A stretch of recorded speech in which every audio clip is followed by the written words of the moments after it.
our parliamentarian today? That is me, Regent Cox, Jessica Stegall. Jessica, gotcha. Okay. Are we ready to go? We are ready.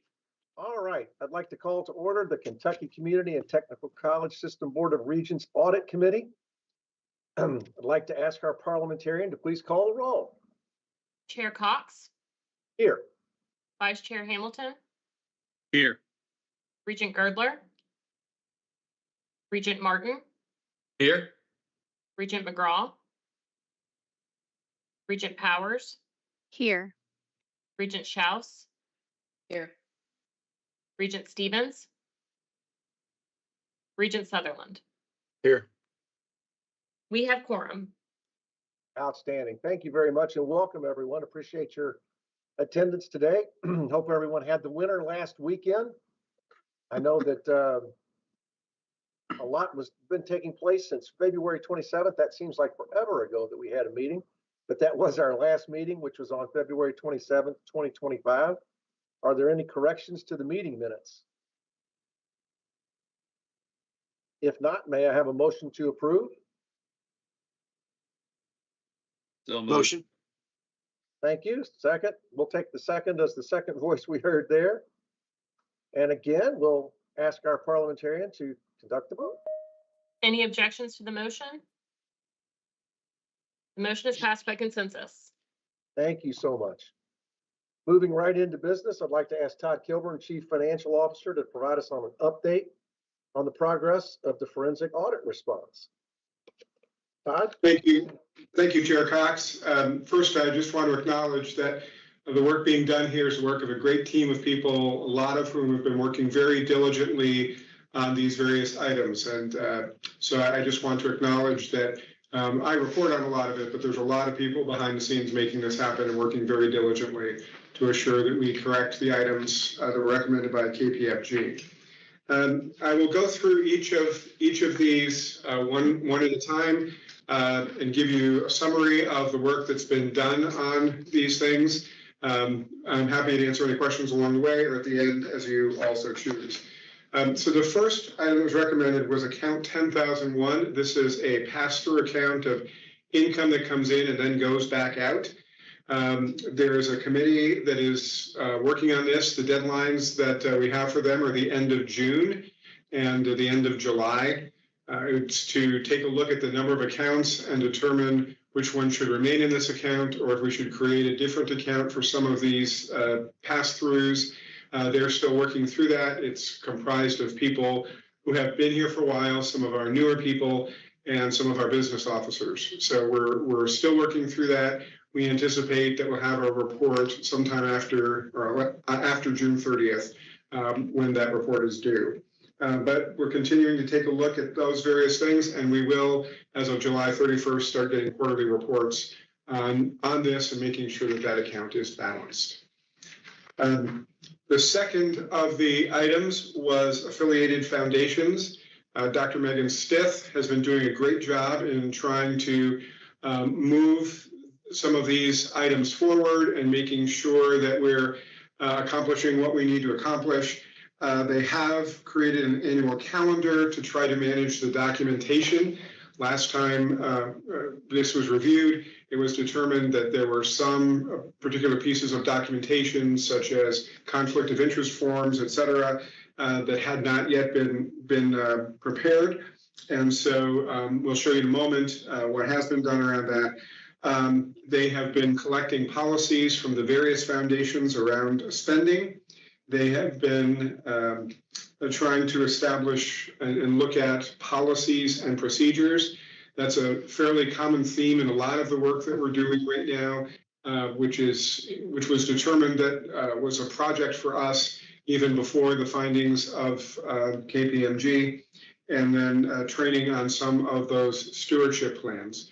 So if we can go to the next slide, this will show that Dr. Stith has been keeping track of where these recommendation documents are, where they're keeping track of them, how to make sure that they're available as they're so needed, when the board disclosure forms are available, when the financial disbursement policies are being made. So they are continuing to do this work. but you can see the items in green. Those are items where those are completed. The items in blue are in progress. The items in orangey pink are not yet complete, but they're working on those things. And gray items are non-applicable because there's either not a foundation or the foundation is structured such that it doesn't need those particular items. So Dr. Stith is keeping good tabs on this, and this will just give you a sense of the work that's been done on the foundations side. The third item is executive compensation. Jessica Segal and Bridget Cantor have been working on this, and this is regarding the compensation pieces and making sure that we have the right reviews of market salary, et cetera. One of the key things to note here is that we will be undertaking compensation and classification review after July 1st. That's the 2-year window where we said we would go back and take a look at this. They're collecting data at the moment, but that discussion will happen as part of the market review after July 1st of this year. So they're continuing to take a look at this, and they will be proposing some policy updates on this once that review is completed. On FERPA compliance, this has been done by Jessica Stegall and Mallory Yeaman in compliance. The 2 items of note that have changed since our last meeting, there needed to be a new FERPA policy and documentation guidelines. They have met with the system registrars to discuss those revisions and results from the audit. They are finalizing revisions, or they have finalized revisions to that notice, and they've drafted content for communication. This month through July, they're going to develop and revise those policy updates. So those should be completed by the end of July 2025. And then in August, there will be updates communicated to the system overall as to what those policy changes are and how that affects them. So they've been working hard on this, working with the registrars at our colleges to make sure that there's FERPA compliance and that there are controls in place to make sure that people are meeting that FERPA compliance. On the financials, I will note the steps taken are similar to the last time we met. We have revised some of the deadlines just because as we're looking at some of the policies, it's not a matter of just updating some policies. It's a matter of coordinating 2 or 3 policies to try to make them simpler. And so the vast number of them has required that we take a little more time around this. We'll also see that reflected when we get to some of the discussion with Dean what's happening in the compliance area. We're on top of it. We're working with it. It's just a matter of the task is pretty large, and the farther we get into it, we realize that the task is pretty large. But we are reviewing our policies on these particular areas. In particular, we're looking at implementing controls, trying to find ways that we can automate, but really we're taking a deep dive into the policies to try to see, can we make them simpler? Can we make them more coordinated? And can we achieve those things? On the higher ed innovation superlative group item, which really was around request for proposal and how we handle some of our procurement, we noted that from KPMG, we were to develop a detailed checklist that already does exist, and we're in the process of revising that checklist to add some additional information we've determined would be helpful. There are 3 key steps that we're doing around training. We're creating a mandatory summarized virtual training for all college staff during onboarding to be able to try to make sure everybody has some sense of how the process works, to establish quarterly meeting updates and other sessions as needed that procurement will facilitate. So to give people a sense of updates and where things stand and policy changes, anything that comes along the line. And then there's the creation of a training guide to all procurement analysis in the onboarding process. So when people are looking to go out to procurement, there are clearly laid out guidelines in this training guide. So this will meet the mandatory process training as suggested by KPMG. And then lastly, documentation process around approvals. We've been using Adobe Sign. Adobe Sign does authenticate signatures for legality, but it also does include printed name, date, time of signature, and it does put titles in Adobe Sign as we create them. So the documentation process, which had been, some of this had been in there, but it's now been adjusted to make sure that all of that information is included in our approval format. So we have documentation of all of our processes in procurement. On marketing and PR, Blair House has done a great job. I will note this one is completed at this point. They have reviewed the budget chart strings, and they're going to continue to keep watch on these things to make sure that the chart strings are working, but we've worked with them to try to establish the right accounting. The initial review of all the marketing and PR vendors has been completed, and they will again continue to monitor that. Procedure and training has been completed for all marketing staff who complete these kind of expenditures. And then there are some new ProCard processes, which we'll talk about in a moment, but the ones particularly related to their department have already been changed and implemented. So they have met the requirements of the KPMG audit. On the personnel and unit investigation information, this again comes from Bridget Cantor. Compliance officer is putting in the platform to be able to review our policies regularly. We're in the midst of an RFP on the post-retirement Medicare Advantage plan, part of the OPEB trust, to make sure that we're managing that and going out for bids, which requires a detailed analysis of our current health insurance. We have implemented with salary.com an online compensation platform, which is now being implemented, and we're starting to get data from that for analysis and to make sure that we're tracking things. And that compensation will be reviewed every 2 years, as I mentioned, beginning after July 1st. And credential verification is in KCTCS administrative policy, but we're trying to find a simpler way of verifying these items at the system HR level. So Bridget continues to work on this, and I think this is fairly near completion at this point. A few pieces, but we're still pulling some things together. On the ProCards, there's been actually quite a bit of work done around this, and actually takes up 2 slides here, but we've been recommended that we put a flag into PeopleSoft to require budgetary supervisor approval prior to purchase. Some research was done. PeopleSoft can't really accommodate that for us. So we have instead created a sign-out document for ProCard users. One of the other challenges is there are some places where it's difficult to know just how much an expense will be. So let's just say at a college they're having a pizza party for students and someone is going out to get paper plates and maybe some beverages. It's hard to know exactly what that amount would be, but we're creating a sign-out format where someone will take the ProCard, they will go to the supervisor, make sure that the supervisor approves the expenditure of those items, even though we don't know what the specific amount will be. That person will come back with the receipts, have the supervisor sign off on it, that it's within the understanding of what was signed out. So we'll be able to document and manage this at the college level in particular. So this will, we believe, meet the supervisory approval to the best possible way we can without trying to make it so complex that people can't actually use the ProCards for the purpose they're intended.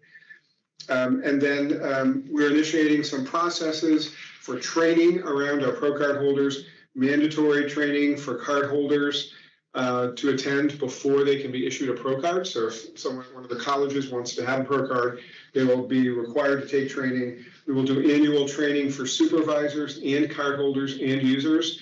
That will be necessary for them to attend. So we make sure that everyone understands the policies, and we will, within policy, hold supervisors accountable as we find and determine things that don't have the necessary documentation. On the next slide, there's also a step-by-step model on our training and learning site as to how we would do some of the processes of how you go through a Pro Card purchase. This will give them a visual idea of what the workflow would look like. Can be used by the coordinators, cardholders, can be used by all different people for the purpose of training.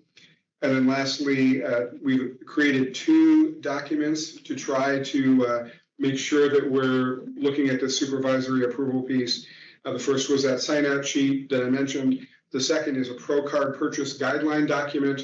So if someone goes to purchase something that's allowable by Pro Card, they can look at the Pro Card guidelines and see how that transaction needs to happen. If it's not allowable by Pro Card, they'll be able to determine what process needs to take place. That document has been created, and we are also working with PNC, our bank, to establish guidelines and limits for our people so that we make sure we have the right threshold settled. And so our anticipation is that these items will be completed by July 1st. Team is working very diligently on this. The only concern I think is, can we get the technology working correctly? But as long as we can do that, we anticipate this will be completed. The voluntary separation agreements, this is the last piece that came out of KPMG's recommendations. Again, this is still in the process of being reviewed. There's still more to be done with this. And I think a piece of this is also part of that compensation and classification guidelines as to, where do people fall? What's the right classification? What do contracts look like? There's just a lot of considerations to make and trying to make those determinations at this point without the overall more comprehensive view didn't seem smart at this point. So they're continuing to work on that. And then the last slide that I have for you is related to the carry forward and fund balance, which was Fund 99 that was just alluded to by KPMG, but there were no recommendations. They didn't provide any guidance. We are continuing to work on this. We're trying to establish an understanding of what the fund balance is and where it came from, which is taking some historical work going back as much as 25 years to determine where our funds are, where they came from, how to make sure we collect them all correctly. And so we are continuing that work diligently, and we will come back to you with recommendations. We'll first come to Dr. Quarles with some recommendations around that. It is taking a lot of work. One thing I will note is that we are seeking very diligently on our part to talk about the fund balance as the system fund balance rather than the system office fund balance. Because this is designed to help and support all of our colleges and not just the system office. And so we'll bring more detail back to you about that. But that work continues to happen with our working group internally. So those are the items. As I noted, we've got a lot of people who are working very diligently on this, but I would stand for any questions that you might have regarding this. Good job.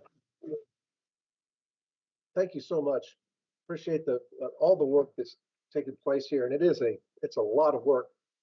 When we think about, as an audit committee, we spend a whole lot of time looking backwards at things that have happened, but this forensic audit and the work that's been done around it has really been very beneficial, I think, for our entire organization to really look at ways that we can get better. And I think that's the value of audit is being able to then use the information retrospectively to do better prospectively. If you wouldn't mind just for a second, Todd, if you go back to the executive comp slide, one question that I would have, and if other regents have them, feel free to raise your hand or just jump in. And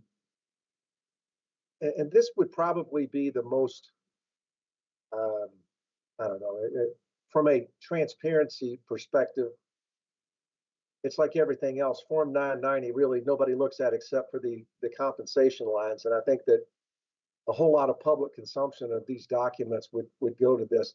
A question I have about annual reviews of market salary scales within pay bands using relevant data to ensure competitiveness. Do we spell out anywhere what surveys we use or whose we use to determine those things? Is it a third-party consultant that works for the board? Who is that, or what do we think those salary surveys or third party, I guess, involvement is in looking at this? Do we have somebody, or would we be seeking someone out, or how do we do that? Thank you, Chair Cox. That work was done in the last review of compensation and classification, and it was used the CUPA HR documents, which is a standard for higher education. And so the market rates are considered and evaluated in relationship to CUPA HR data that is produced. Colleges all provide information to it, and we fit within a certain band of that. And so HR has used that to help document where we are in relationship to market. It is in relationship to the higher education market, not always necessarily the local market, but that's the standard that was determined to be used in the last compensation and classification study. Yeah, President Quarles, I'd be interested in your opinion on this. You know, I always like to, as it relates to mine, put exactly out there, you know, who survey or what it is that we are going to use as the base, as opposed to it appearing as though we're shopping. And I'm not trying to change anything. I'm just curious, what is your preference on that? Would you have a preference that we be specific in the response in the work plan of this audit that says this is who we use, or does it matter? I'm open to what gets us retainment of employment of employees and recruitment. And without blurring lines here, we have 3 presidential searches going on right now. And one of the questions we hear back is the pay competitive enough to attract someone? And that's on the presidential side, but we got that same conversation about president's leadership teams, the cabinet executive teams as well. And so I'm very open. Vice President Bridget Cantor has done a fantastic job of making us aware of our competitiveness, but if there's a different way to evaluate that, I'll be open to it. And I would leave that to your all's discretion. I just, Thank you. This to me is, you know, it ought to be a prescriptive tool for us going forward. And if it helps us in transparency to say this is exactly what we're doing, then, you know, I think everybody would be all for it. Okay. Thank you. Any other questions from Regents around the forensic audit? It's an amazing amount of work. I can't tell you, Todd, great appreciation for you, your staff, and others that have really brought this to a great place.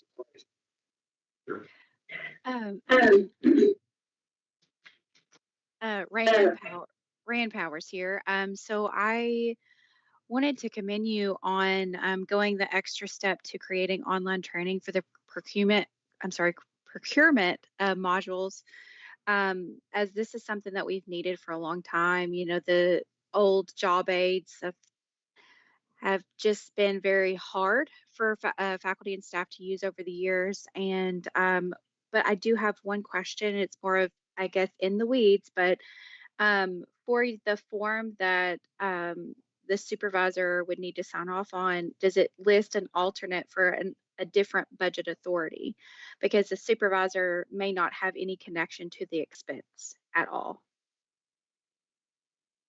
That's a good question, and I don't know the answer to that because it's still in draft form. But we'll take a look at that and see if there can be, you know, an alternate person who can sign off on that. That's a good point. Thank you for that question. Yeah. Any other questions, any hands that I don't see?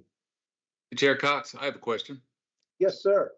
So I'm sure that we do, but I want to make sure that we have safeguards in place where we will not allow the system to get out of hand and start having these various bans and having potentially presidents maybe given increases or whatever over the allowable amounts. How are we safeguarding that? And that's not being negative of the presidents. It's just being positive about our process.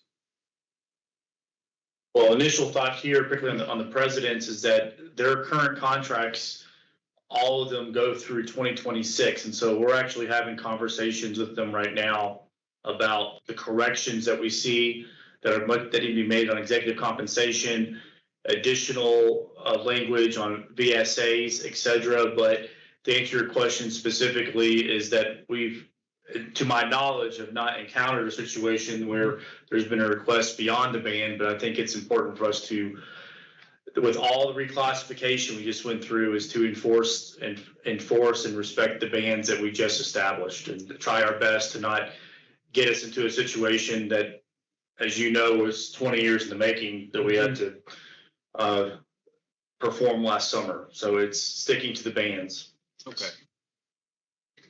Thank you. And I would, That's a good question, though. Barry, I agree. I think those things are important. I like the way that it's worded in the response and what we saw here today. Accurately enforce pay bands and salary limits. I think that's good. Yep. and I would say I've not had anything come across my desk to approve beyond any of the bands since I've been here. We're staying within the bands. We're trying to make sure that we don't create more of a compression issue by doing that. We want to be consistent in what we do and equitable in the way that we implement it. Okay, good deal. Thank you. Good question. Okay. Any other questions? I don't want to rush through. The forensic audit is his response is very important. President Quarles, how do you, or how do others intend to, or do we intend to in any way make public the progress that's been made, the results, is there any, how does that happen from here? Is the response a public document? Yeah, so a couple different things here is obviously for those who tune into our Board of Regents meetings, or even this meeting now, just live, there's that aspect. But take, for instance, the corrections or the observations of the state audit from 2023. We did a full-blown press release, saying, hey, we have corrected these 5 findings and we're moving forward to the next one. And so I'm really big on sharing positive news, but also acknowledging areas of improvement. But I do think, Chair Cox, that at our Board of Regents meetings, when we have an opportunity to celebrate compliance and celebrate corrections, that's something we should do more of.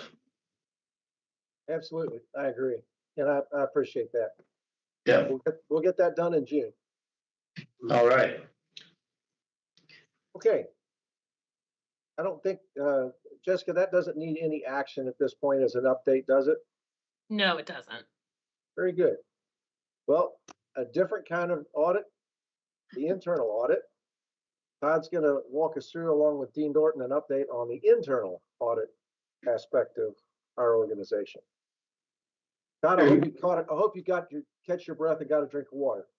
I've got my water here, but I'll let Dean Dorton take the lead here for a while. But we do have Jody Wren on the line. I'm not sure if Lance Mann is here. They've been working with us pretty diligently on these things as well. And so I'm just going to turn it over to Jody at this point. She's been great to work with, and so I'll turn it over to her for our quarterly audit report from Dean Dorton. Yeah, good afternoon. Hopefully everybody can hear me okay. Yep. Did you need me to share my screen, or will you be? It's up to you. Is it easier for you as you walk through to share? I can, yeah. Let me Okay. grab it. Can you see it? Okay, perfect. As Todd mentioned, he and I get together pretty regularly to kind of update on where we are in our audit plan progress, and things have been working very well with us. So I'm going to walk you through the update, which is the latest quarter ending, I believe it is March 31st. During this time, we completed, and really are in the process of finalizing one more, but completed a cash receipts audit as well as a human resources audit. And our IT team worked on some IT key control testing that they were able to complete, and we'll be reporting on to you. All of our college audits were already finished, so that's why we didn't have any completed in this last quarter. We were able to finish those in the first 2 quarters. Just as a reminder, when we identify opportunities for improvement, we rank those we rank those opportunities as either high, moderate, low risk. And in some cases, we also provide an other observation just to provide some operation areas that maybe are not really findings, but potentially management can consider as an operational enhancement. It's not a formal observation, but just merits management's attention. It doesn't really require a corrective action plan, but we just want to bring it to them as a being transparent in our process and as we come across. This screen just gives you a high level snapshot of what we found in the 3 audits that we did complete this quarter, which was one area that we deemed high risk, 6 areas that were of moderate, 3 of low, and then 2 other observations. In the cash receipts audit, we kind of give you a summary. Each of our areas will give you a summary of what we tested, the key steps that we took, as well as strengths we identified. We're not here just to talk about everything that's necessarily wrong. We're here also to share, some of the strengths in the areas.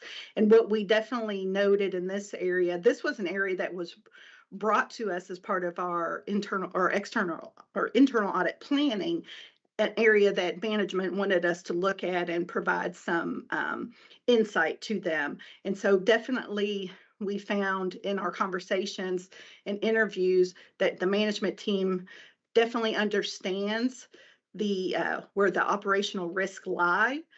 They were very knowledgeable of the roles, and definitely the culture overall in all of the interviews we performed showed an embracing the idea of continuous improvement and not just thinking, there's only one way to do things.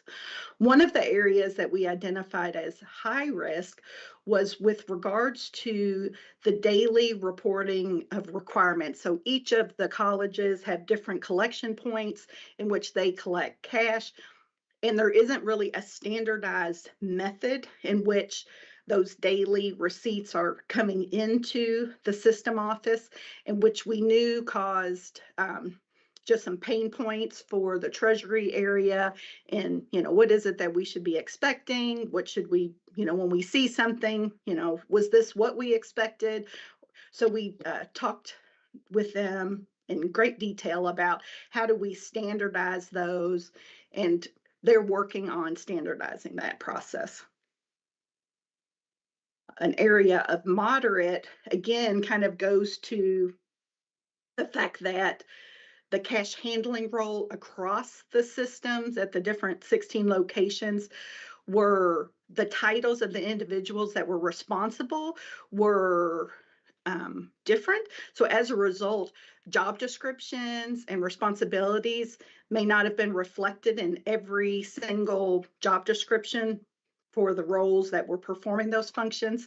And while through conversations we discovered it's really difficult in some cases to have the exact same job description across every system, we did talk about if a role is going to require some cash handling, that maybe those need to be embedded in those various job descriptions, so it's clearly communicated what the expectations are with regards to those roles so that it's clearly understood. And again, just understanding that I don't think this is a one size fits all across the entire system. So it needs some thoughtful consideration in how to best, make those processes standardized and make the roles that are performing them understand what the key responsibilities are. The next risk that we identified as moderate related to there are a lot of bank accounts, again, located at each of the colleges that the Treasury may or may not have visibility into. And maybe there needs to be some consolidation so there aren't so many. So I think they're going to begin looking at that. It may be, obviously, depending on the geographic region and what they have access to, is going to hamper, some of the overall consistency, but there still probably needs to be a look at, what are we using these for? What do we need them? And is there a way to standardize the, or consolidate some of the banks? The next one is with regards to policies and procedures. Again, there are a lot of collection points because of the geographic distribution of the colleges, and even in some of the campus, the geographic distribution of maybe buildings. And you don't want to make it difficult for students to have to, handle cash, and obviously depending on what items are located where. However, we felt like there needed to be some centralization of processes to address those complex, implementations across the way. And that some of that goes back to the job descriptions, again, because you have this diverse population and diverse locations, making sure that those collection points are following standardized procedures and everybody understands what the expectations are, and ensuring that cash or funds that are being collected are being reported correctly. And then an overall observation just related to as we know, the kind of multiple and fragmented policies, which we already know the organization is looking at. So we wanted to mention it, but also mentioning it with the lens that management's working on these policies, so it didn't seem necessary to write it as a finding because they're already aware and they're already in the process of working on those. So that ends the cash receipts process review. Are there any questions regarding that before I move to the next? I have a question. Yes. Okay. You were talking about these different bank accounts. Does that include like bank accounts for different student, like for example, Phi Beta Kappa has one, the History Club had one, there's all these separate accounts. Do you mean to suggest to consolidate all of those together, or? No, because in most cases, the fraternities have their own charters that govern those, and I would imagine the clubs do as well. These are not organization run, so these would be only accounts that are controlled by the system or the college, not the individual school or student accounts. Okay, thank you. Mr. Chair, I just had one comment from us first, and so we with the auditor, we identified them and brought those towards the auditor. So this was a great example of us identifying internally issues that we need to improve upon as well. Yeah, and that's one of the keys, I think, is in a strong relationship with an internal audit and the process owners, is being able to have those candid conversations to identify areas of risk. Mr. Stevens, you have a question? Yes, I have a comment to Todd and Dr. Balls. I'm assuming we won't see this after any more on the audits, because you all are going to take care of this. Is that correct? Yes, sir. We have a plan to do that. We've already written to the colleges to try to understand the various bank accounts, and sometimes there's some local connections there that we want to understand how that works and how we think about consolidating these. We have a plan as to what we intend to do to correct all of this, but we do want to understand the implications for each of our colleges as we do that. So we're taking a hard look at that, but we've been working through exactly how we can do this and how we can bring these things to fulfillment. And just another layer of commentary here is that we're dealing with community colleges that do community banking, so that this is somewhat of a delicate process, but of course we agree with the recommendations to consolidate at the same time. Can I ask just a quick question, a couple things, I guess, and to kind of clarify one of James Lee's questions there. As it relates to this document, since it does memorialize what an internal audit found, that they will remain there. It will just show that they have been resolved. Is that right? Correct. Yes. When they're resolved, I mean, it will be.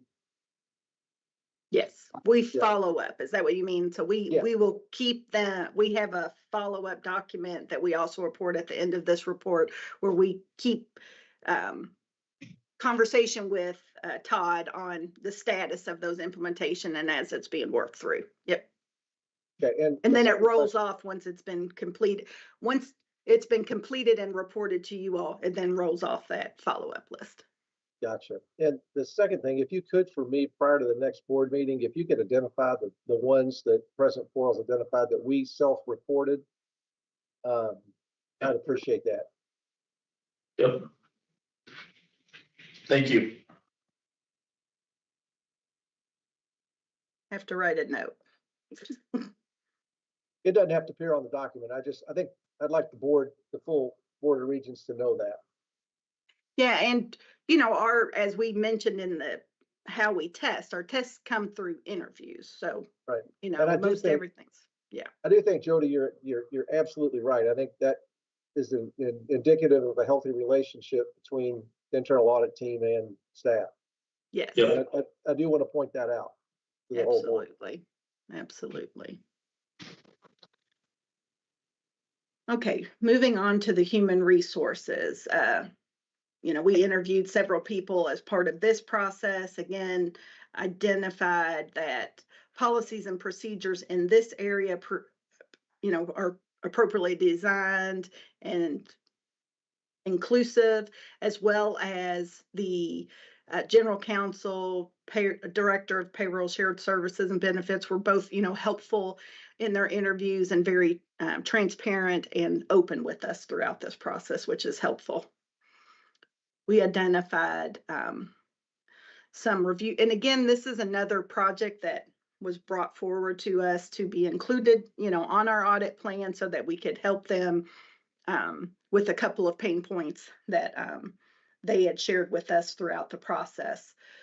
We identified initially, it looks like there's already been a change into that, where employee relations had been moved from HR to legal, but it looks like it's been moved back. And again, that just caused some pain points with regards to legal probably having to be involved with minor things as opposed to things being elevated to them where they were needed.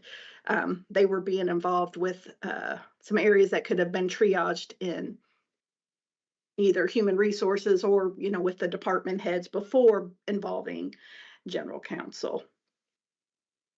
And then it looks like human resources has requested some employee help, in that area to ensure that employee relations is well staffed to meet the demand that falls into that area. Next was with regards to a very confusing, I don't know that it's confusing, like logically it makes sense, but a lot of faculty are employed on contracts that are 10 and 11 months. And if they work those 10 or 11 months, it's easy peasy. Their salary is spread out over 12 months so that they're receiving a salary for the entire year. But when they leave, when they start late or leave early before the contract is over, it created a lot of pain points for calculating how much they were really due for the amount of time that they were employed. And in some cases, it resulted in the way that the salary was being spread out, that maybe the employee actually owed money back to KCTCS, which obviously created pain points for the employee who didn't understand why they then had to cut a check when they left. And so we looked at the forms that were being used.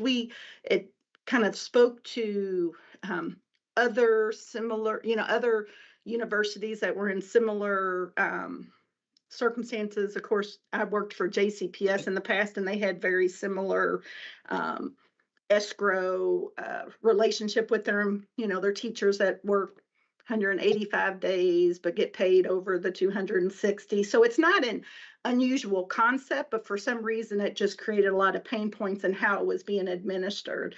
So we provided and talked with payroll and HR about this and how to make it a little better and not make it such a pain point, and especially communicating with the faculty so that they understand how that works and try to reduce the times that money would have to be taken back taken back from the employee, especially if their paycheck didn't have enough to cover it. So that was it was a very interesting process that we spent a lot of time and got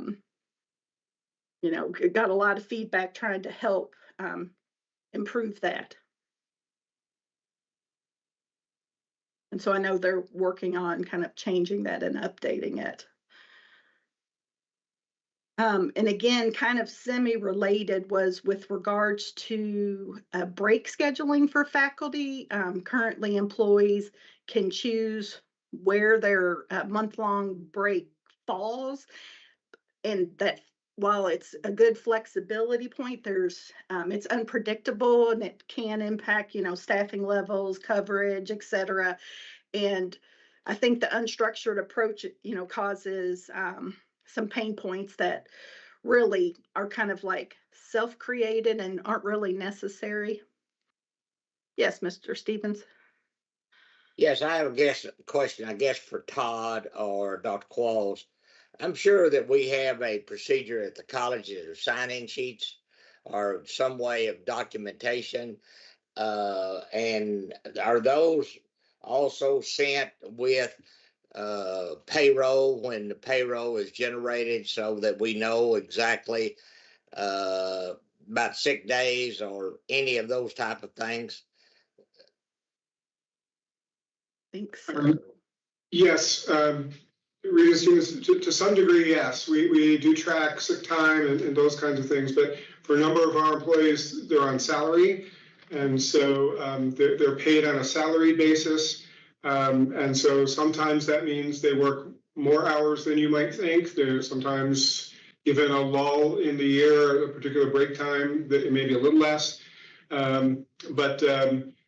So it's not always, there aren't always exactly timesheets that go with it, but there is a salary contract where there's an expectation of work product for the employee to finish. Well, I would assume that employees that work 185 days, basically that those days of work, where it's a full day or half a day, that is noted on some type of records that the colleges have, correct? They do not necessarily track the hourly time of salaried employees, but there are places where certainly, I'm thinking about this week as we move up toward graduation. There's a lot of faculty who are working a lot of hours this week. There's no tracking of their hours for any additional payment for that. That's part of their salaried expectation, and so there are ebbs and flows. It also involves, there's preparation of classwork, there's preparation of presentations that they make in class and research that they do in preparation for their class. There's also a lot of work in just meeting with students and doing study groups and those kinds of things. So, and sometimes those hours take place outside of the regular in the building time. Students can get together at 8 o'clock at night for a study group. A lot of faculty will meet with them at 8 o'clock at night. But there's no particular timesheet that we track to make sure of that. It's part of the overall salary that we give to employees. And I think, and I mentioned the 185 days, that's really a JCPS policy. It's 11-month contracts, 10 and 11-month contracts with the faculty here. And if you think about it from a college standpoint, a lot of time, there isn't like a central place that they're walking in a building, signing in, and then going to their classroom. I mean, they're just getting to their classrooms whatever way. And if it's online class, I mean, there's just different ways. So there isn't really a tracking, and that's some of the flexibility is good, but then it also creates a challenge if the expectations aren't communicated. So that's our recommendation. If you can communicate the expectations, it'll be easier for the deans or whoever's responsible for ensuring that the staff, they're aware of when the staff are using and taking their breaks. Thank you for that.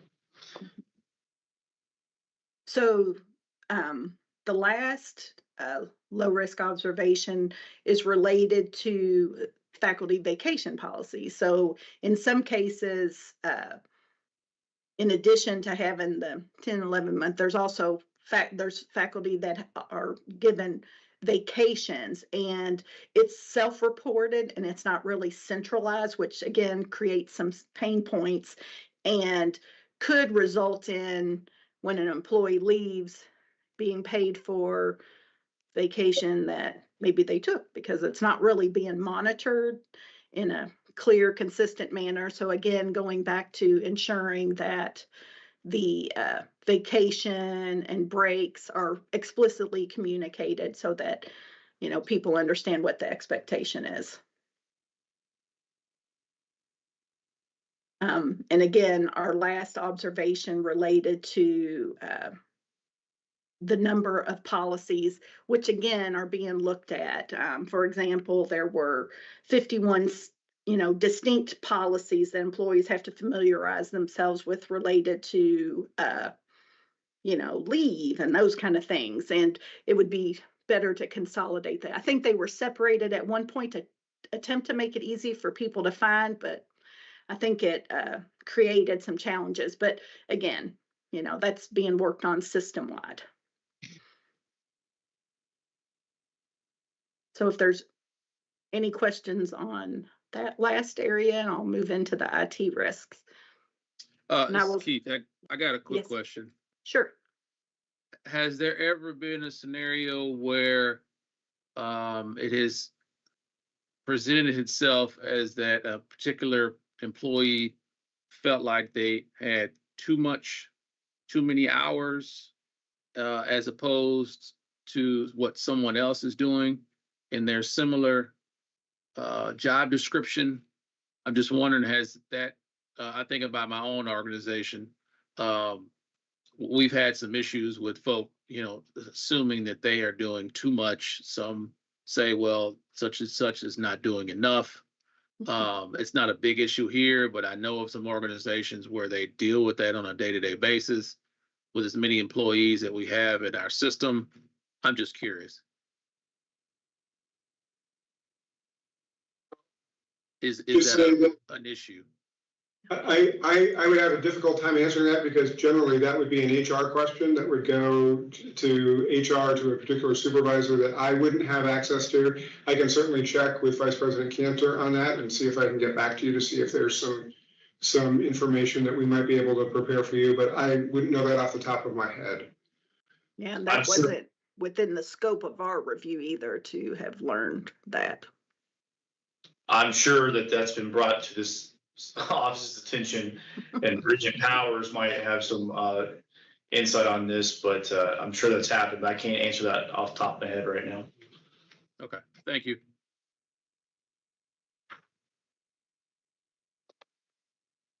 Okay, so moving into the IT key controls testing, our team, and I will say this is not my expertise, so I may not be able to answer every question on this, but our team performed, I know, a very forward-looking, security-focused group of individuals that you all have in that IT area. They did notice that they didn't have official identification and authentication policy that outlines management's expectations regarding configuring systems. This is more something that would impact the actual IT team, not really employees on a day-to-day, you know, it would not affect an employee on a day-to-day basis, but it is something that needs to be documented from a succession planning perspective so that if IT team is not there tomorrow, that there would be a roadmap for, you know, successing IT professionals that would come in and take over to be able to follow along and know what the expectations are so that they can make those changes. So it looks like the team is going to work on identifying that, and they're also going to address user and device authentication standards, looking at MFA enforcement, reviewing authentication types, password best practices, and a whole lot of standard procedures that have become, you know, our day-to-day operation. And then one low risk item is that while an IT risks assessment is updated every year, they have noticed there's been some major changes in some of the frameworks, and it's suggested that the IT assessment that has been used to be sure that it's including all of these updates to either FERPA requirements or the NIST, National Information Systems Technology Standards, that has become kind of the best practice, their cybersecurity framework, that those updates to those practices are being reflected in the IT risk assessment so that nothing is missed as they do that annual assessment. So it's already shows that they're forward thinking, that they've implemented a framework. A lot of organizations haven't, but you sometimes, because those frameworks change, you need to be sure you're updating the risk assessment to reflect any changes in the frameworks to ensure that you're addressing any current trends, et cetera. So they're working on making those changes. So any questions on the IT audit? Hopefully I explained that. Other than, I think it's a tremendously good job that you all are doing as you look into the transition of as employees change over and transition in and out of your organization. That can quickly damage an organization very, very fast if you don't have a good system of how you get them up to speed. So great job on that. Yeah. Thank you. Now, the last portion of our report is where we provide a follow-up summary, and Todd and I work on this every time we chat, is looking at prior action plans that we have brought forward to you and where is the organization on implementing those. So when we started this quarter, there were 19 action plans that were open. One was due to be completed in this last time frame.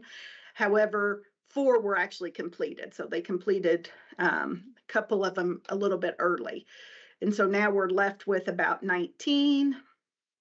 And this just goes through the dates. So we're looking at, we have a lot of June dates that are coming up. We did revise one date. I just bring it to your attention, pushed it out a little bit because as they were looking at the policies and procedures, they just needed a little extra time to implement the multitude of changes that are coming out of those. So it doesn't mean that they've stopped it all, because I think they're rolling out policy updates as they update them. Again, the ones related to policy have been pushed out a little bit. And then we had several that were completed, in the April timeframe, March timeframe. So just gives you an update of where we are on those. And then this is just our audit plan update to just let you know that we completed.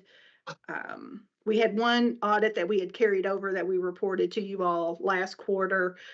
Here's all the school reviews that we've completed, and here's what we have left in this last quarter. Like I mentioned, we're finalizing this year's return to funds. We were so close to getting it done, but we just are finalizing that. So these last 3 will be reported at our next meeting, and we're getting ready to start, or we're in the process of starting our risk assessment for, it's hard to believe, fiscal year 2026.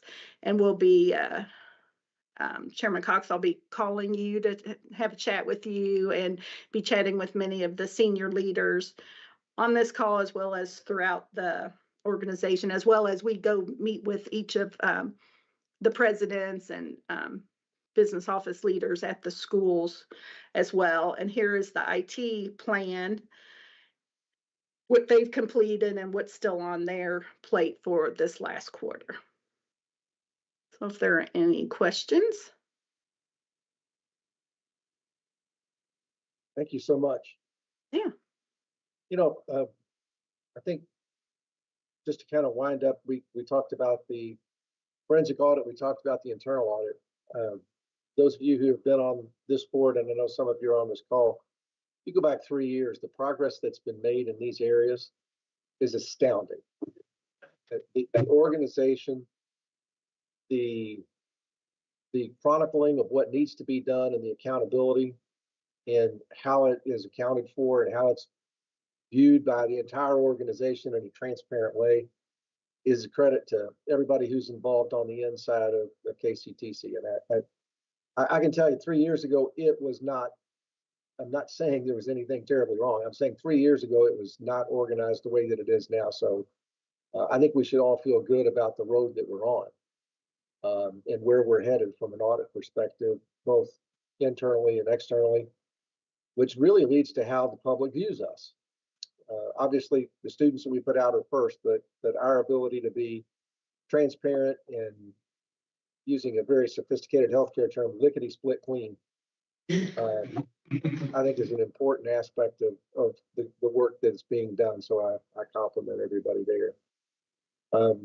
Believe we're at a place where we need to talk about extending the internal audit contract. So I'm going to let Todd tell you a little bit about that. I think it's the only true action item that we have today, but an important one. So Todd, I'll turn it back to you. Sure. So with our internal audit, it's been, things have been working well. We, rather than go out for an RFP for a new contract, we would like to request that the board approve a 1-year contract extension for Dean Dorton. We can have some further conversation with the board if you like about that, but we would like to extend that for another year and determine what our path is moving forward, whether that's really a board decision, and we'd like to have that conversation about whether we should go out for an RFP for next year. But to keep the progress moving and to keep us going where we are, we're requesting the 1-year contract extension. So, our recommendation is that the audit committee would recommend that the Board of Regents approve a 1-year contract extension with Dean Dorton for fiscal year 2025, 2026. That'd be 26, 27, 25, 26. 25, 26. Yeah. Couple questions that I would have, I think, from a audit committee perspective. So how many years is this for Dean Dorton with the internal? How many years consecutive? I mean, how many so far? It began in June of 2021. So we're at the end of year number 4 at this point. Okay, and I believe I'm getting out over my skis here. I believe that's well within the leather of acceptable as it relates to recommendations for looking at taking it back out for RFP. That we're very much within the typical practice of other organizations when things are going well between the organizations. Is that right? That is correct. I talked to procurement about that and what state guidelines are, what's consistent with procedure and how we do it. And they had no issues with us extending it for a year. Very good. Any other questions about that? I always think it's important to listen to people who are doing the work, and the recommendation should come from us, but we should listen closely to the people who are there involved with it on a daily basis. But Regents, this is our time to ask the questions because we will be taking it to the full board. And it is an important partner for us. There's no doubt about that. I think it gives us some consistency of what we're doing and to make sure that we stay on the same path. And I do think that after that year, though, we definitely should do the RFP to open it back up. Any other? I totally agree, Barry. Any other thoughts? Okay, so Sorry, I had one. yeah, go right ahead. So would it be renewed at the same contract rate as before, or would there be an increase? We estimate there would be an increase of 3%. It's built into our budget plan for next year. It was the current year. It's at 220,375 and not to exceed. That includes all our expenses or whatever. For next year, we're estimating 225,500 with a 3% increase. Okay, thank you. So Audit Committee recommends that the Board of Regents approve a one-year contract extension with Dean Thornton for fiscal year, and let me get this straight. Is it for fiscal year 25-26 or fiscal year 26-27? Fiscal year 25-26, beginning July 25, ending June 30th of 26. Thanks. Got that. So, do I have a motion? So moved. Thank you, sir. A second? Second. And Jessica, I'll turn it to you at this point. Chair Cox, Yes. Vice Chair Hamilton, Yes. Regent Girdler, Regent Martin, Yes. Regent McGraw, Regent Powers, Yes. Regent Schaus, Yes. Regent Stevens, Yes. Regent Sutherland. Yes. Motion is passed. Thank you so much, Jessica. I do appreciate it. Is there any new business that the committee needs to address? Chair Cox, I have one announcement, one piece of news, and one invitation. Just real quick here. So one piece of news, our graduation ceremonies are gearing up. If you all want to attend those, please let Shannon know. We anticipate over 23,000 graduates graduating from KCTCS with over 43,000 credentials. That's up 3% from this time last year. So let us know if you want to attend. An announcement is that next week, Policy and Planning Committee will be meeting.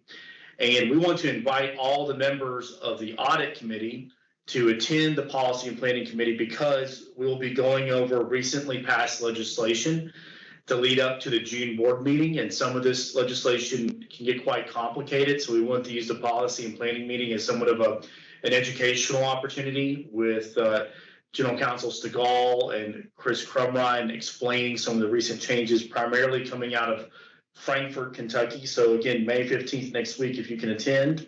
And then an invitation. We have our Student Leadership Academy going on next week. It's a 2-day conference, but on that Friday, if you as a regent would like to come speak to the students, please let us know. We know that Regent Powers is going to speak. And again, this is when our regents will be voting among their peers to select next year's student regents as well. So we're excited about that. And that's all I have, Mr. Chair. Thank you so much, Mr. President. Any other new business, anything that we need? This is our opportunity as an audit committee to get anything that needs to be surfaced. I believe our next meeting is in early June in Elizabethtown. Hope to see everyone there and in person. And before we close, I think it's important to thank the staff, KCTC, the leadership for preparing us for these meetings and making it very efficient. The information presented is always lined up. It's a good and efficient use of time. So we appreciate the hard work that takes place there. Congratulations to all the graduates of whom you'll be conferring degrees very soon. And it's always good to remember the reason we all sit here and do this is for them.